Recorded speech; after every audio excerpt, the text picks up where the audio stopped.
আজ কি রান্না করেছি আপনাদের সঙ্গে শেয়ার করছি। আজ হয়েছে ভাত আর এই যে কলমি শাক,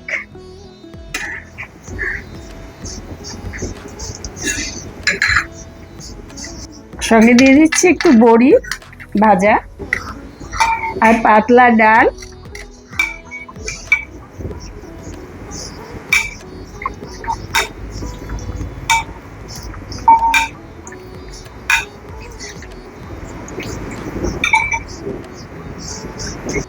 ডালের সঙ্গে দিয়ে দিচ্ছি মাছ ভাজা, একটা ঝোল ঝোল তরকারি করেছি, কাঁঠালের বীজ, কাঁকরোল, ডাঁটা, মানে বর্ষার সবজি, কুমড়ো, আলু, ডালের মুঠা, অনেক কিছু আছে ওর মধ্যে।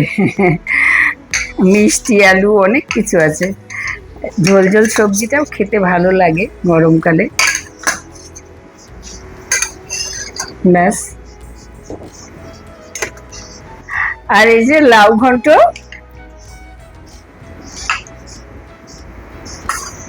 অনেকেই বলবেন এখন জ্যৈষ্ঠ মাসে লাউ খাই না, লাউ খেতে নেই। আমাদের বাড়িতে সারা বছর লাউ চলে। লাউ এমন একটা সবজি, এটা গরমকালে আমাদের খুবই ভালো লাগে, তাই আমরা অতটাও মানে জ্যৈষ্ঠ মাসে লাউ খাবো না এরকম ব্যাপার নেই আর কি। আর আছে ডিম কষা, এইটাই সবার পছন্দ হবে আর এইটা দিয়ে ভাত খেয়ে নেবে।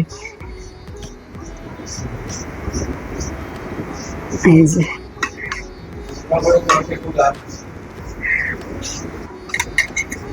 আজকে আসল খাবারটাই ভুলে গেছিলাম, এই যে পোস্ত বড়া, এইটা ভুলে গেলে আর উপায় ছিল না। এই যে, আর পোস্ত বড়ার সঙ্গে একটা কাঁচা লঙ্কা তো অবশ্যই লাগবে, তাই কাঁচা লঙ্কা। আর প্রতিদিনকার মতো দই তো আছেই, একটু টক দই না খেলে তো হয় না, তাই এই যে টক দই।